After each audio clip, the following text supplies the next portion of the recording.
sometimes detected a problem with devotees who had learned some Sanskrit. A devotee may have wanted to show by editing Sanskrit. So he decides to go to university and take an introductory Sanskrit course. Now he knows a little Sanskrit, but Prabhupada said, quote, as soon as he knows a little Sanskrit, he thinks he is better than the Guru Maharaj. You observe the mundane mentality that these people have. You start to become a rationalist and you start to think you are hot stuff because you know the rules of Sandhi. And all these incompetent ISKCON brahmacharis are chanting without the correct pronunciation. And then you think you can correct your guru. You become puffed up and then you are finished.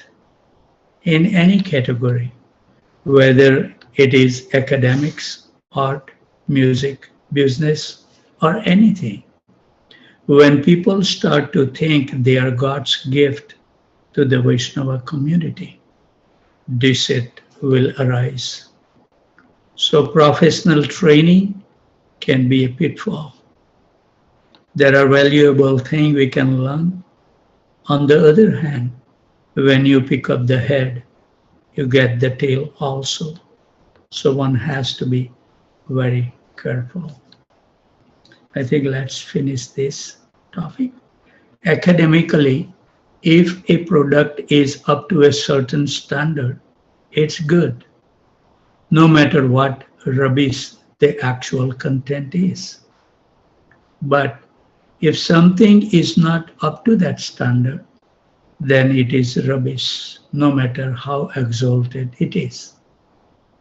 Academics with this point of view are fools because their emphasis is on what doesn't matter and they are missing the point.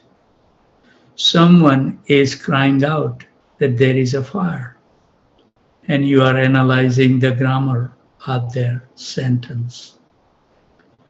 Prabhupada wrote in regard to his translation and commentary on Srimad Bhagavatam that somehow he had to get his message across to a foreign language, although there would be so many discrepancies.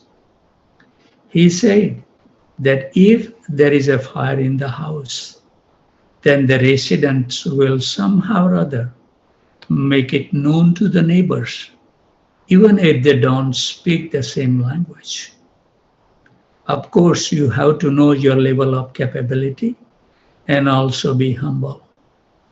If you approach a big Sanskrit professor, it doesn't really pay to come off like you are the world's greatest Sanskritist. Therefore, it is advised that one be humble, but at the same time clear about one's principles. Academics who are honest will appreciate that you have got something. I think we did that part. So this was something that we took on, I think. That's always good. And then I think about the internal energy also we read a little bit. So we will continue. Always nice to read the repeated message. So we will be embarking on Srila Prabhupada Lilamrita, volume number 3, chapter title, One Master Has Not Finished His Work. I'll read one paragraph to bring up to the speed. That's also been some time. Brahmananda. I was there along with Kirtananda. It was on Montreal Memorial Day weekend. We couldn't understand what was wrong with Swamiji. He couldn't sit up. He was moaning. and nobody knew what was happening. We nursed him, myself and Kirtananda, trying all different things. I had to go out and buy a bedpan for him. That's where we left. Prabhupada's left side was paralyzed. He asked that a picture of his spiritual master be put on the wall in front of him. Thinking that Prabhupada was preparing to leave his body and wanted to meditate at the last moment on his spiritual master. Achyutanand taped it to the door facing Srila Prabhupada. Devotees entered the front room of the apartment and Prabhupada told them to chant Hare Krishna. Then he told them to pray to Krishna in his form of Nrsimhadev. So Satsvarup Maharaj is explaining in his own words as follows. Swamiji said we should pray to Lord Nrsimha, and the prayer should be, quote, my master has not finished his work, unquote. At different times, he would allow us to take turns and massage different part of his body. Then he had us go downstairs and hold kirtan through the night. Jadurani is writing in his own word. He taught us the prayer to Lord Nrsimhadev. He said the words one by one, and I wrote them down. I called up the temples in San Francisco and Montreal and told them the prayer Swamiji said. Quote, you should pray to Krishna that my spiritual master has not yet completed his work. So please let him finish, unquote. Damodar is explaining in his own word as follows. I went into the temple. No one was downstairs. So I just sat down to chant some rounds. Then a devotee came down looking very disturbed. So I asked what was going on. When he told me, I rushed upstairs. Everyone was sitting around in the second room where they could see into Swamiji's room through the window in the wall. They were all chanting on their beds. Jadurani was handing out little slip of paper with writing on them. Swamiji, she explained, wanted us to chant these prayers. Brahmananda is explaining in his own word as follows. We brought the painting of Lord Nrsimha into Swamiji's room, and we were all chanting. When Swamiji had to use the bedpan in front of Lord Nrsimha's painting, he begged forgiveness of Lord Nrsimha. He could understand that Lord Nrsimha was sitting right in front of him. I saw it as a painting, but Swamiji saw it as Lord Nrsimha himself sitting there. When I read this, I remember the incidents. One of the architects, his wife's name was Bharti, and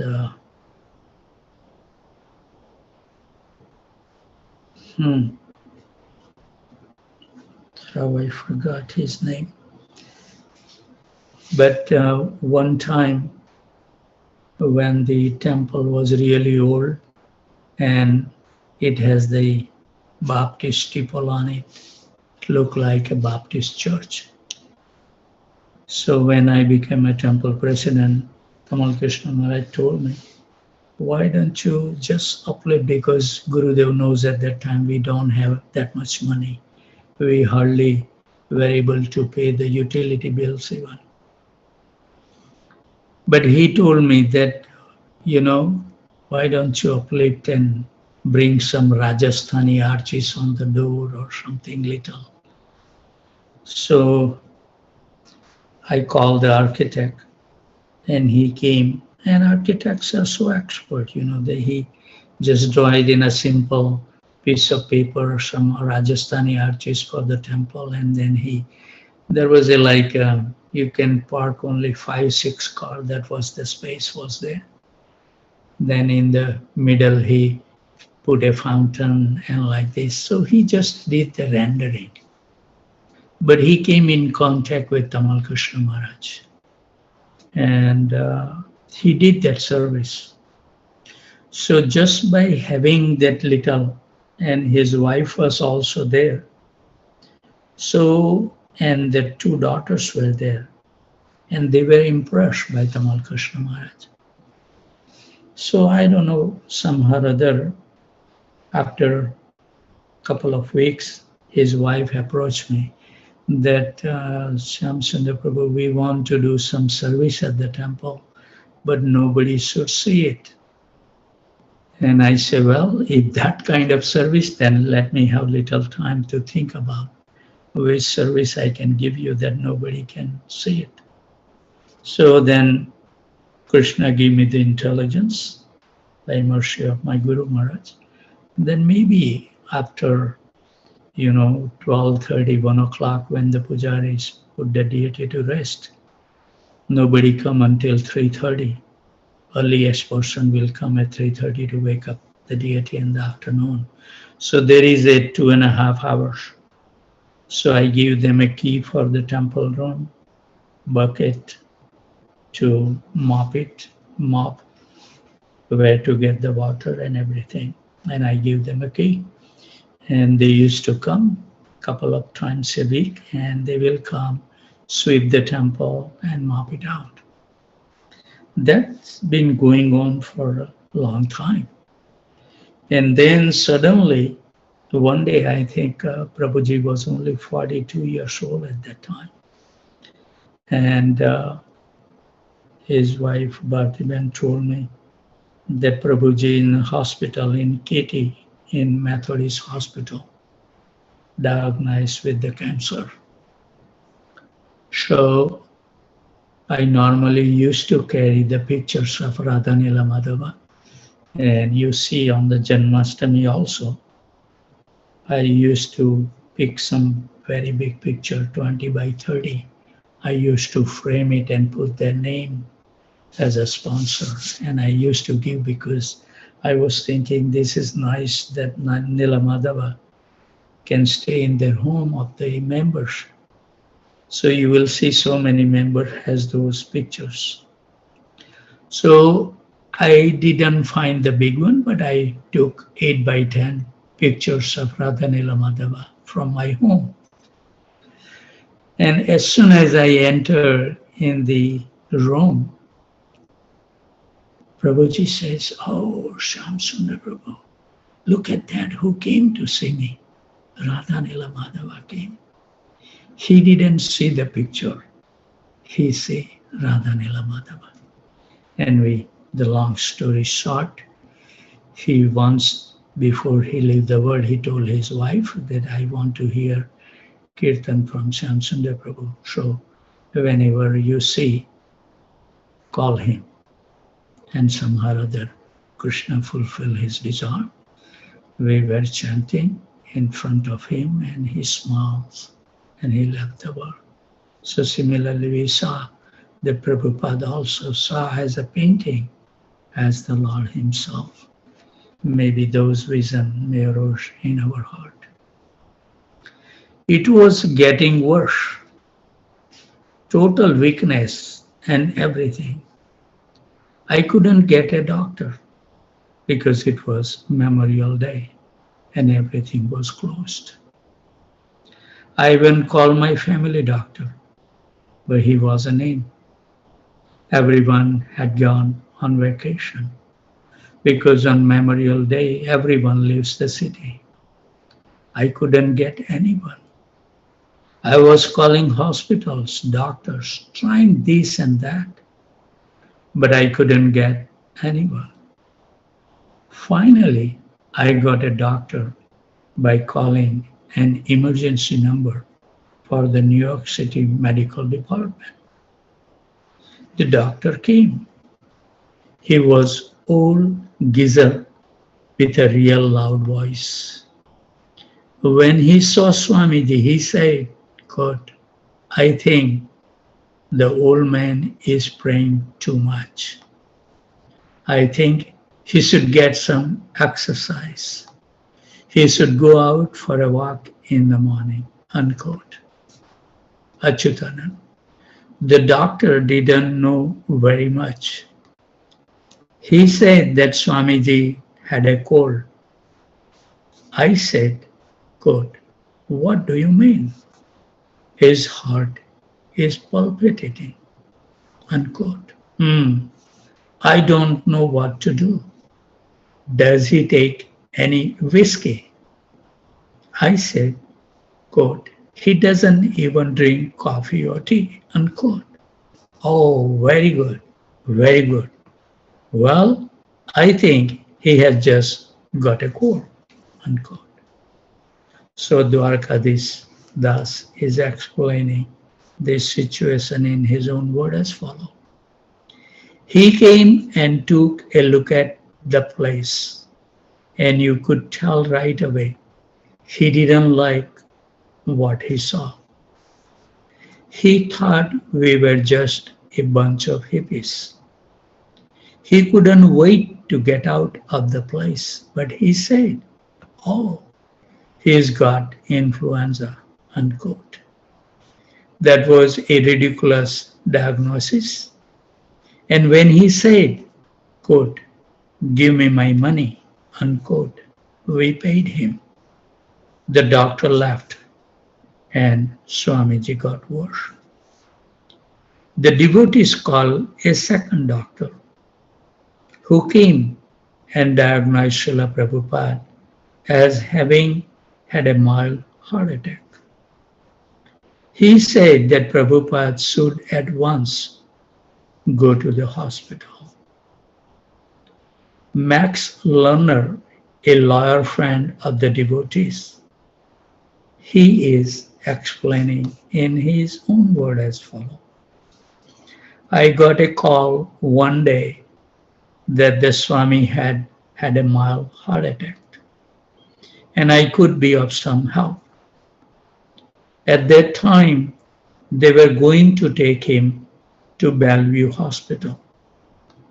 But I suggested that at least I could try to get him into a private hospital. After several hours of talking and negotiating with the people at the hospital, we were able to get Swamiji into Beth Israel Hospital. Brahmananda is explaining this in his own word as follows. The day after Memorial Day, we had to arrange for an ambulance. Beth Israel had no ambulance. So I called a private ambulance company. It was all arranged with the hospital that Swamiji would arrive at 9 o'clock that morning. But the ambulance didn't come until about noon. During this time, Swamiji kept moaning. Then finally the ambulance came and they were horrible guys. They treated Swamiji like a bundle of cloth. I thought it would have been better if he had taken Swamiji in a cab. Except for Kirtananda, who stayed in Prabhupada's hospital room as a nurse. No one else was allowed to stay. They all went back to the temple to chant through the night, as Prabhupada had requested. Kirtananda found Hayagriva in San Francisco and told him what had happened. How Swamiji had suddenly fallen back and cried out, quote, Hare Krishna, unquote. And how there had been nothing for about 30 seconds. And then a big gasp, Hare Krishna, Hare Krishna. Kirtananda told Hayagriva that the devotees in San Francisco should chant all night and pray to Lord Nrsimhadev. Lord Nrsimhadev, the half man, half lion incarnation of Lord Krishna, had appeared in another age to save his pure devotee Prahlad and kill the demon Hiranyakashipu. How coincidence it is, right? That Saman Prabhu played this Narsingha Kavacha. Krishna is so kind. Prahlad had asked his disciple to pray to Lord Nrsimhadev by chanting the special mantra and thinking, quote, our master has not finished his work. Please protect him, unquote. The boys went back to the temple and chanted together. But after a few hours, they fell asleep. They wanted to rest so that they could go to the hospital the next day. Haridas is explaining in his own word as follows. When we heard about it in San Francisco, there was grief and people were crying. There was a tremendous love and thinking about Swamiji and just concentration. A mass concentration of pulling him through, giving him strength and summoning the help of Krishna and Lord Chaitanya and everybody we could possibly call upon to lend their energies. People came into the temple doing rosaries and whatever faiths or beliefs or trips they were on. They were directing that toward a healing. They were all chanting with us. Hayagriva explained in his word as follows. It's a night I will never forget. We turn on the altar lights behind the Jagannath, light candles, and chant in the flickering shadows. It is Solomon chanting and even more Solomon dancing. News quickly spread down Hyde Street, and soon the temple is crowded with others come to chant with us through the night. Mukunda and Janki phoned New York, but there is no additional information. Kirtananda is spending the night in the hospital beside Swamiji's bed. No one else is being allowed in hospital regulations. Yes, everyone in New York is chanting. We chant past midnight. Most of the guests leave, but none of us yet feel sleepy. The chanting overtakes us in waves. My mind wanders to Swamiji, to New York, to the future, to the past. I have to yank it back into the room to confront the present, to realize why we are here chanting, to petition Sri Krishna to spare our master a little longer, to allow him to spread Lord Chaitanya's glorious Sankirtan movement around the world. The chanting is always here, insistent. By 2 a.m., I begin to talk. I change instrument just to keep awake. Sometimes playing mridanga, sometimes kartal or harmonium. Many dance to stay awake. The girls serve prasadam, sliced apples. It is dangerous to sit next to the wall, an invitation to doze off. We are so frail. Hare Krishna Sudhis. The chanting releases us from so much needless fretting. Through it, we can relieve tensions, grieve, plead, and hope. It is between 3 and 4 a.m., the most aesthetic hour, the Brahmuhurta hour before the dawn.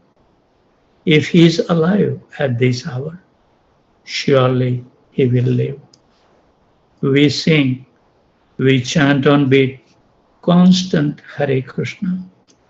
We chant through the usual 7 a.m., Kirtan hour, and into the morning. We chant 14 hours without cessation. We cleanse the dust from the mind's mirror. We see Krishna and Swamiji everywhere. Surely now he is well. During the night, Srila Prabhupada's heart pained him. The next day he remained in critical conditions. He could speak, but softly, and was too exhausted to converse.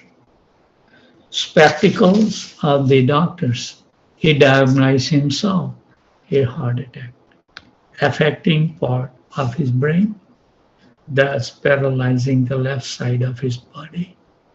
Massage, he said, was the cure. On the morning of June 1st, other disciples joined Kirtananda in Prabhupada's room, and by taking sips were able to give Prabhupada a constant massage. They took turn massaging his head, chest, and legs as he directed. This simple act drew each of them into an intimate relationship with Srila Prabhupada. When Prabhupada heard that not only in New York but in San Francisco also, the devotees has chanted and prayed all night, he expressed satisfaction, not by his usual hearty smile, but by a very slight nodding and an approving sound. Despite his weakness, he was fully conscious. The doctors, or more often their aides, took blood, gave injections, and investigated. The diagnosis wasn't conclusive. They had planned for experiments. Then suddenly a doctor came in and announced the next move, a spinal tap. Prabhupada was too weak to discuss the pros and cons of a spinal tap. He had put himself in the care of his disciple and Krishna. You know, I went, one member who is a neurologist, so he wants to buy the property. So he invited me to see in the perspective of a Vastu Shastra. So he was telling me, I asked him, when do you want to retire? And he said, Prabhu, I want to retire, but because he is a neurologist doctor working on the spine, I took Shyam Vallavi one time. And he advises that never ever get into taking injection on the spine or what to speak of the surgery. He said, physical therapy can cure most of the thing. Don't go for any kind of surgery to the spine. That's what his word. So when I asked about the retirement, he said, Prabhuji, actually, so many people say, why don't you train someone? Because you have so much vast experience. He said, the only reason I haven't found the person who cannot take advantage of the patient, because in medical practice, so many malpractice. He was telling that so many spine surgery has been done when it's not required, according to his opinion. So he's struggling to find someone who can be really nice way to take care of it, not using malpractice to make the money. But that's what he says commonly it happened like that. So just a note that if you have some spine problem, just think twice. Or he is there in Houston, you can come. The doctors are more often their aides took blood give. Oh, I read that. The doctor didn't want to be impeded. He explained why a spinal tap was necessary, but he wasn't asking for consultation or permission. Everyone, except for Kirtananda, who insisted on staying, had to leave the room while the doctor performed the spinal tap. Neither Prabhupada, who was too weak, nor his boys, who were uncertain how to act on his behalf, opposed the doctor. Wonderful. The devotees filed out of Prabhupada's room while the doctor readied the target, largest, most frightening needle they had ever seen. That's what the neurologist was saying, don't take any injections. When they were allowed back, one disciple asked cautiously, did it hurt Swamiji? Srila Prabhupada, his golden skin form wrapped in a white hospital garment and lying between the white seats, turned slightly and said, we are tolerant. Very well. I think we should stop here. Time has reached, then we should be punctual in our service. Devotee may have to perform other duties. So before we leave, we would like to offer our humble obeisances at the desk of these wonderful Vaishnavas and Vaishnavis to take austerity to join every morning. Vancha kalpataru bhasya kripa sindhu bhayavacha pavanebhyo Vaishnavebhyo namo namaha. So thank you very much everyone for joining.